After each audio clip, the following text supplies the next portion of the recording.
Welcome to another episode of Dad Up, everyone. Thank you guys very much for joining me. I'm super excited for the guest that I have on today. He is not only a multiple Emmy winner and Golden Mike Award winner, he's hosted tons of shows, including he's a journalist and reporter for the phenomenal KTLA Morning News. My good friend Sam Rubin's joined me on Dad Up. Welcome to the show, brother. Bryan, thanks so much. Happy to be here. Awesome. For my listeners who may not know who you are, give me a little bit of backstory about you, kind of your history, how you grew up and where you are today. And then obviously this is a dad podcast, so I want to know about your family as well. All right. I think the idea behind this podcast is such a good idea. I'm a lifelong Angelino. Was born in San Diego. My family moved up to LA when I was about 5. Went to school here, went to college at Occidental here. And I started as an entertainment reporter for magazines, People Magazine, a lot of the magazines that people's moms used to read, Ladies' Home Journal, Red Book, they called them the Seven Sisters. I did that, and then I had a big scoop in a magazine, so a TV show did a story on me, and I thought, gee, this is actually a little bit easier, and it's more lucrative, I should do this. And the minute I started with TV, I was lucky. I did not bounce around to all these towns. I worked very briefly at Channel 11, and then the morning news at Channel 5 started, and I watched it from home, and I thought, boy, this could be interesting, but they need more content. They just don't have enough to fill the time. And so the only thing I've ever done that was, super smart, and I pass on as advice, who's got the problem and how can you solve that problem? So the person in TV who has that problem is a person they call the line producer. So the line producer for a show that originally aired from 7 to 9 has that problem around 5 in the morning when he realizes he doesn't have enough stuff. So I called him at 5 in the morning. Wow. And he said, you have no idea how many people call me at 5 in the afternoon. Can you come in tomorrow? And that was in 1991. And I've done the morning news as the entertainment anchor ever since. And then that's led to a lot of nice things, all the red carpet shows and several other things. And then what's interesting, because these are cliche phrases, because we're a global community. I do the exact same work for a morning show in England, for a morning show in Australia, and a morning show in New Zealand. So wow, I'm able to get around a little bit. And then in terms of my family, I'm a dad with 3 daughters and 1 son, pretty wide age range. My eldest daughter is 26 and out of college. Daughter number 2 is 20 in college. Daughter number 3 is in high school. And my son is in middle school. Awesome. Okay. Well, wow. All right. So let's back up a little bit because you left out a lot of good stuff. I mean, okay. I know you've done the red carpet deals. You got the shows going on in other countries and all that. But I mean, you've won multiple Emmys. I didn't know this when I was kind of reading up on you and stuff. I didn't know you've written a couple books. You're an author as well. Yeah. Now, what's interesting, and this was really pre-internet and pre-everything. A lot of people are familiar with romance novels, photo on the cover. Well, publishers used to do the same thing with celebrity biographies. And a friend of mine who had written several literally called me up. This is way before I started Channel 5 and said, hey, are you interested in this? And I thought, oh, that's flattering. I would be interested. And they literally had a list of names to choose from. So the first one, I could have done Florence Henderson or Mia Farrow, and I picked Mia Farrow. And our book was published, and it was good to a degree, but we ended up when Mia and Woody Allen were still very much together, and it predicted their long and happy future. Of course, which was not the case to be. Then I did another one on Jacqueline Onassis. Of course, has been unending interest on her. And I tell you, I have not done one since, and it's a long, long time. And people keep saying, oh, you should do a book about Hollywood. And to one degree, I want to do that. And I like a lot of people, I have mixed feelings about social media, but I suppose it wouldn't be so hard to look over a Facebook for the last X number of years or Twitter and whatnot, and have a lot of material. But I think that the good luck I've had in TV comes primarily from being an experienced writer, that audiences are much smarter than people give them credit for. And a phrase I use a lot is they know if you know.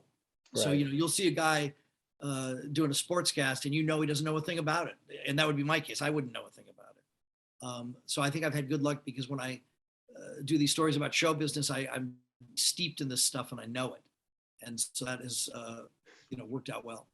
Oh, that's awesome. Yeah, I think you're onto something. I think maybe you should look into I mean, you've done so many different entertainment reports over the years. You probably have just a log of stuff that you've collected as far as information goes. I mean, that would be a couple of books in itself. Right. If only I could get somebody else to go through it, but right.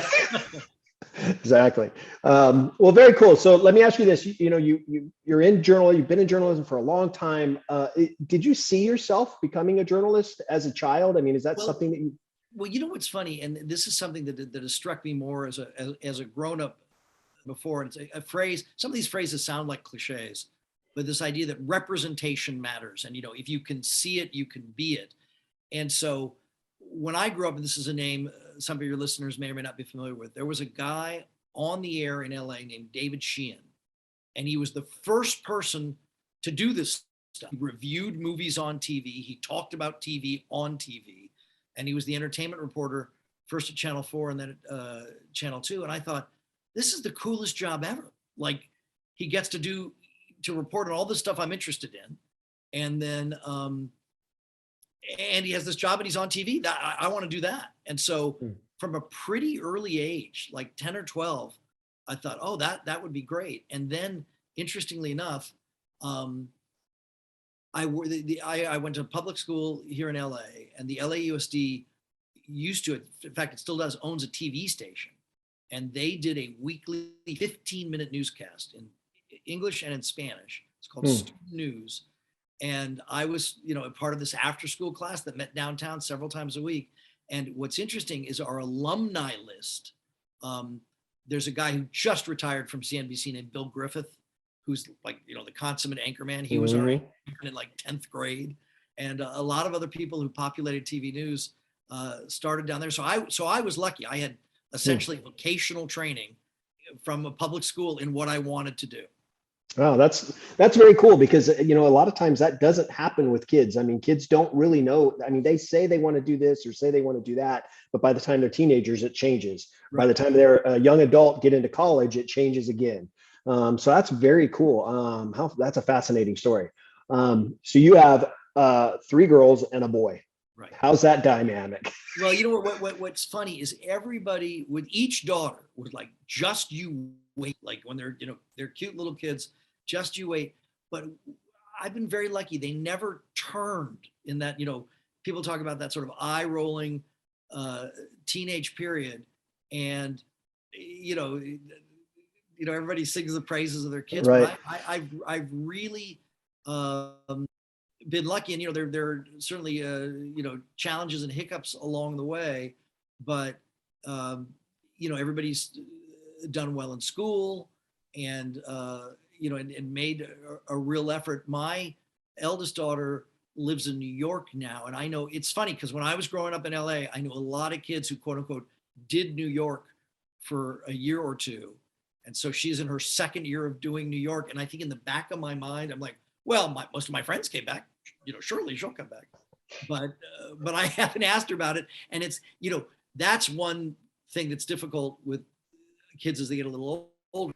It's their choice. It's not my choice. Right. And then my daughter, who's at college, goes to a small liberal arts school in Ohio, and she's been incredibly COVID lucky because of the school just happens to be, a lot of schools are like this. It's sort of in the middle of nowhere. So they have endured the pandemic better than most, and was able to attend the whole time, didn't have to Zoom, etc. And then my younger two, and it's funny, and maybe I'm not lacking empathy, but I'm lucky there too. Their schools had very robust Zoom curriculums, and now they're back in school full time. So that kind of lost year, probably felt more lost to them than it did to me. Yeah. You're right. It's a lost year. We were talking about this before we started recording. My younger son plays college basketball at Hope International University, and he's a sophomore now. But his freshman year of college basketball, there was no practices, no games. So it was like this lost year. So even though he's in his second year of basketball, it's really his first year. And it's hard because I feel like, they've missed out on so much And even though we look at it as only a year, it goes by fast. It's still, that's a lot in just in that short period of time, especially when, for him, where he's just a new student coming into a brand new college, brand new atmosphere. So, well, what's funny, maybe it should make people like me more empathetic. My daughter, who is a junior in college, just recently, they did the graduation ceremony for the seniors last year who missed it, in effect. So they're trying to make goods when they can, but I guess you can't make good for everything. Yeah. No, you're right. Well, let me ask you this. So since you got, daughter in New York, daughter in Ohio, how's that relationship? Because I mean, it's nice having your kids home. And I know, even if they're, living across town or living in just another city near you, it's much easier. But having two daughters that are essentially across the states, how is the relationship with them? Well, it's funny because I think some of these modern tools bridge the gap to a large degree. And I think the only times I ever feel anxious about it is in the first COVID wave, and this thought, you can't get there from here, so with the exception of that period of time, it's funny. I guess I almost prefer regular phone calls to Zoom calls or video calls.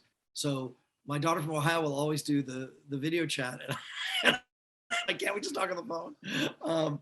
And then my older daughter, the typical thing, I think, once a week, we certainly check in, and I'll, send a quick text or email. So I don't feel a lack of closeness, and I don't think proximity necessarily is indicative of closeness, but I did feel a little nail biting when it's, like, as you and I are speaking right now, if I had to, I could get to New York later today or tomorrow. Right. And when that's taken in a little bit, they were around during most of holiday time, but when there were those crunches on either end of the holidays where the travel got sort of gunked up. And it was interesting because one change that's happened, my daughter's college in Ohio, the town you fly into is Columbus, Ohio. And they used to have 2, 3, 4 nonstops a day from LA to Columbus. They don't have any anymore. Right. So, changing planes is a big thing, stuff like that. Yeah. But I think all the gadgets, while they tend to, distract us and have a lot of negative elements, I think it's fairly, if not very easy to communicate with them. Yeah. Technology certainly come a long ways. And it's funny you bring up the video chat or the FaceTime. I just had checked in with my mom this last week, and I never FaceTime her. I usually either call or text, and I decided to FaceTime her to see what she's up to. And she's holding the phone up to her face, and all I could see was from her nose down. And I'm trying to tell her, Mom, I can't see your whole face. She didn't quite understand how to do the FaceTime. So I get all that. But well, very cool. Well, let me ask you this. If I were to say, Sam, what does fatherhood mean to you? What's the first thing that comes to mind? Well, it is funny because I never liked the idea of people who were so evangelical about, you got to have a kid. It's the greatest thing ever. And so I was married for 7 or 8 years before we had any kids. And that was a really nice period too. And there was no like family pressure or anything. I think it happens for people when it happens. But I have found it to be unbelievably profound and extraordinarily important. And then all these, again, it sounds like broken record. Is it the best thing I've ever done? Absolutely. Are these the relationships that matter to me the most? Yes, they do. So I just think it's great. And if you were to ask me, pre-kids, do you ever envision having 4 children? I would have said no. I have I'm the youngest. I have 2 older sisters, and 3 seemed like a good number. 2 seemed like a good number. It's just, sometimes what the fates allow. But I really enjoy it. And then I was never, some people ask this when I give the ages and genders, I was never, quote unquote, trying for a boy. In fact, our son was kind of a happy accident. And I enjoyed and continue to enjoy my daughters very much, but there is something unique and different about having a son who's, I think they're all relatable, but maybe it's a touch easier to relate to him because you can more directly think, oh, I went through that too. Mm-hmm. So. Yeah. No, I mean, it's interesting. I always say this, I talk about this on my show and then to dads that I speak to, it's like, we can never explain as dads, we can't explain what it's like to be a dad to a non-dad, to somebody who's not a dad. You just can't explain the feeling, the amount of love that you have for your child. It just cannot be explained to someone who isn't a parent. And so I think it's remarkable the relationships that we and the connections that we have with our kids and moms too. Probably moms more so than dads, because dads are kind of abrupt and have their little ego and all that kind of stuff. Where moms are the mama bear, right? They protect their cubs no matter what.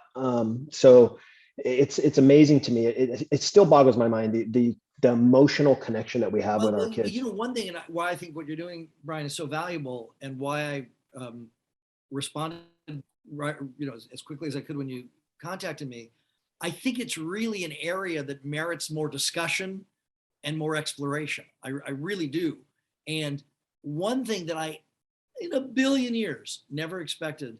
My son's very much involved in Boy Scouts, and my wife really kind of pushed it upon it. Hey, you guys should do this. This would be a great thing to do. And I was kind of ready. I was like, I don't really want to do that. And it's been absolutely great. And it's been great, not only because he's enjoyed it so much and he's gotten so much out of it. It is really a great opportunity to, again, these sound like a fortune, to bond with other dads. Mm-hmm. And I think that's been one of the most valuable elements of it, and one of the most unexpected elements of it. Yeah, absolutely. Absolutely.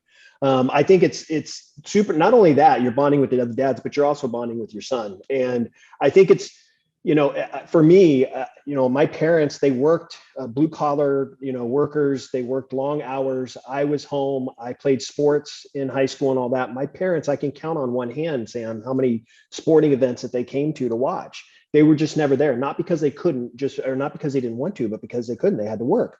And I was so passionate with my two boys as they grew up. I wanted to be involved in everything they did. And I can count on one hand how many things I've missed. I mean, that's it. So like I've coached all their sports. I've been to parent teachers conferences, all those different things. I still coach at the high school basketball now, because I just love being that role model and influence in young men's lives.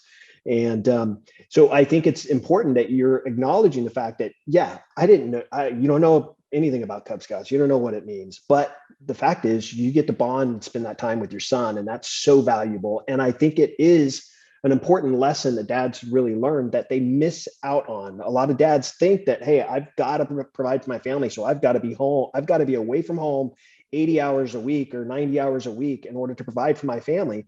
But I can say you can do both. I've been very successful in the businesses that I have been in, and you've been very successful in what you do, but we've also been successful fathers. And so I can say you can do both. You just have to be willing to put the effort out there to do it.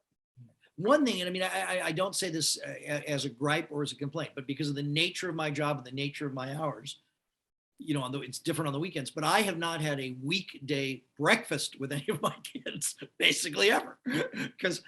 So that whole, wake up ritual of breakfast and getting ready to go to school, I've done it on the rarest occasion if I have a day off or something, but something, and that's a big thing. And I'm working during that time.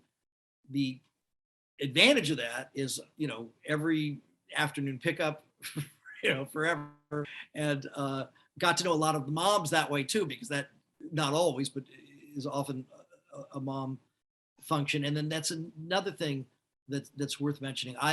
All my kids did AYSO, which is another program I really like.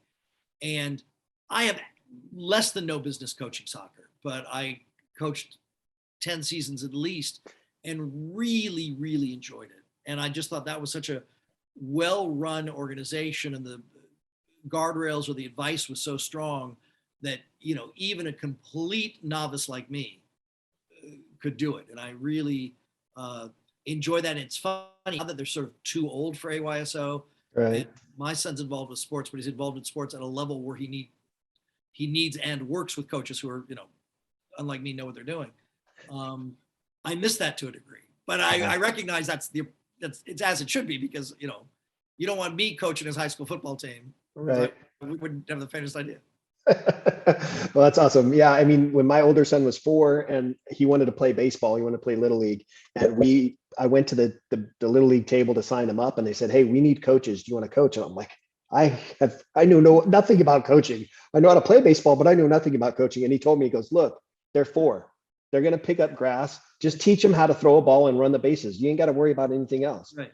So he made it sound simple. So I'm like, okay. And, here we are. I've been coaching baseball or football or basketball for the last 20 plus years and love it. So, well, very cool. Let me ask you this. Let's talk about your parents for a minute. If you were to think back to things that your parents taught you that you kind of didn't expect, but you're kind of relating it to your parenting role now, what kind of things did you learn from your parents as a parent now?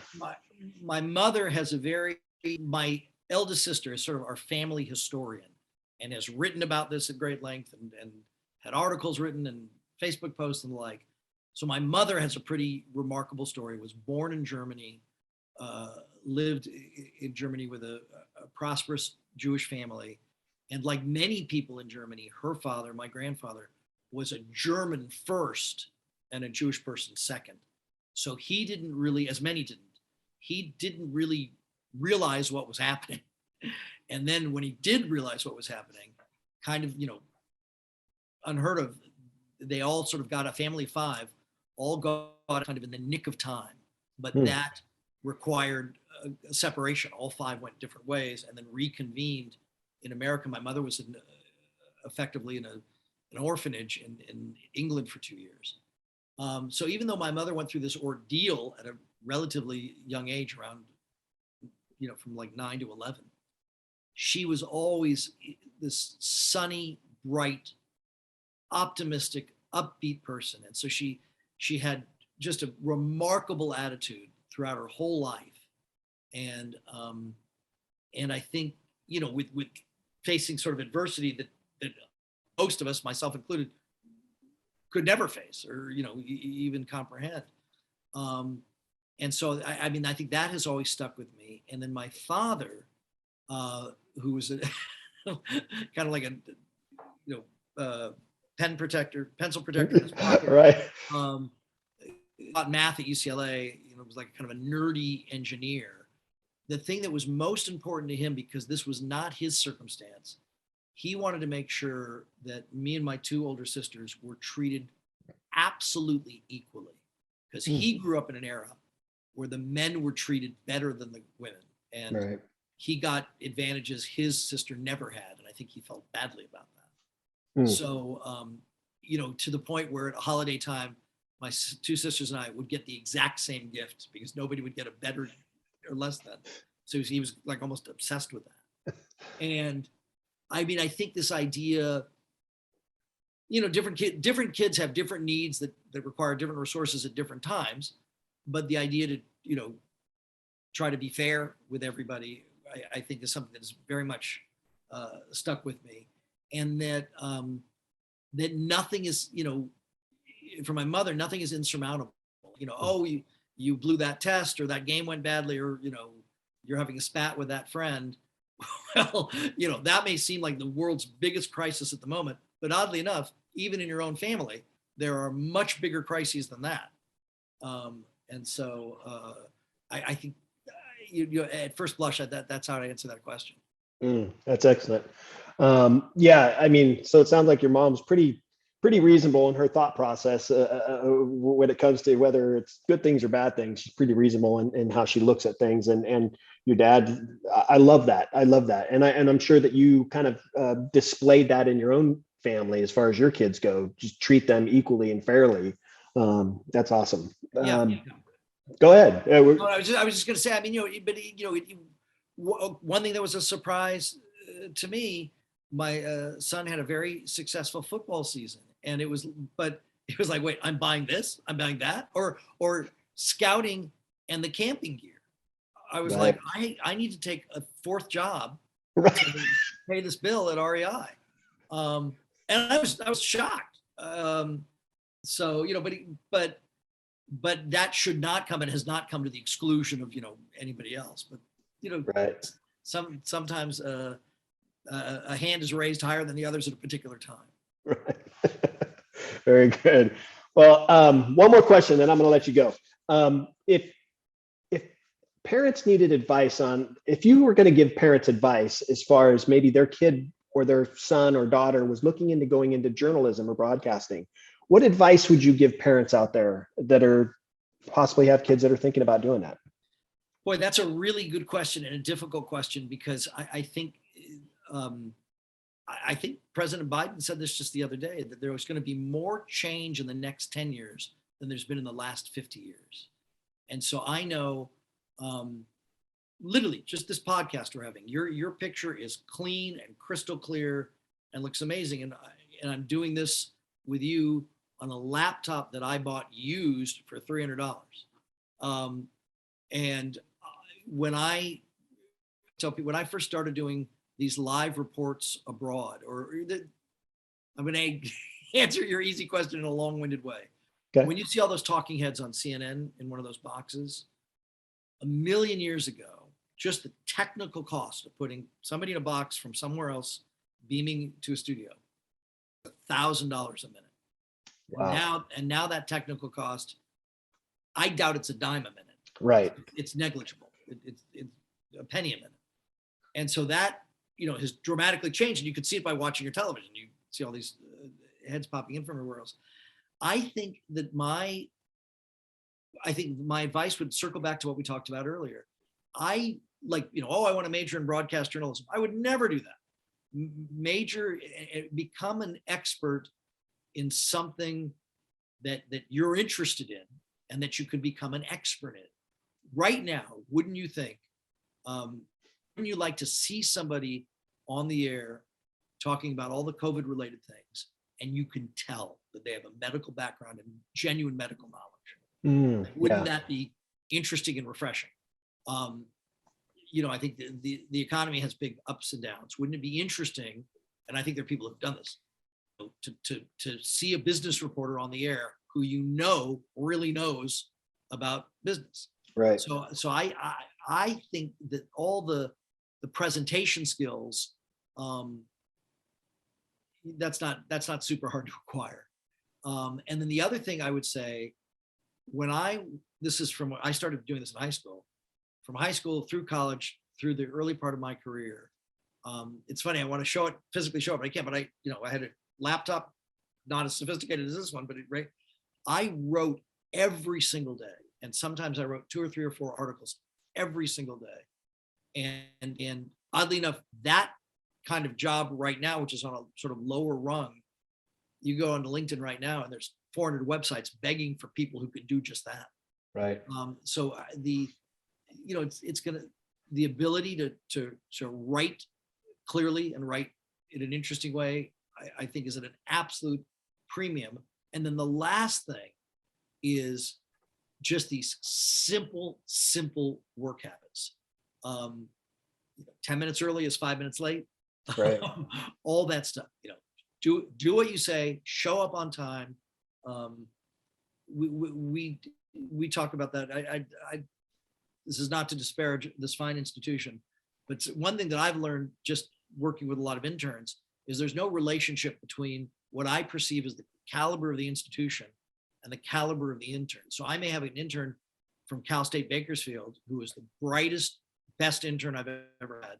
And we had an intern, this is not an exaggeration at all, from Yale. And we sent her out to buy a box of donuts. And she came back 3 hours later with a stack of flat pink boxes. She, in LA, could not find a donut shop and somehow found a place that makes the boxes. And what do you do? And then the one thing that I'm wrestling with right now, and this is, I would say, the biggest issue in our home is my son is 14 And like a lot of kids his age, is into video games and all that stuff. And sincerely, I think, believes it is giving him vocational skills, which I find impossible to believe. And I said to him something about, you should become a pilot. And he's like, well, you know what? Because I play, Call of Duty, I'm learning to be a pilot. But, and that I don't know if it's generational, but I'm probably a touch older for a child who's 14. So I never played any of that stuff, and I'm not interested in any of that stuff.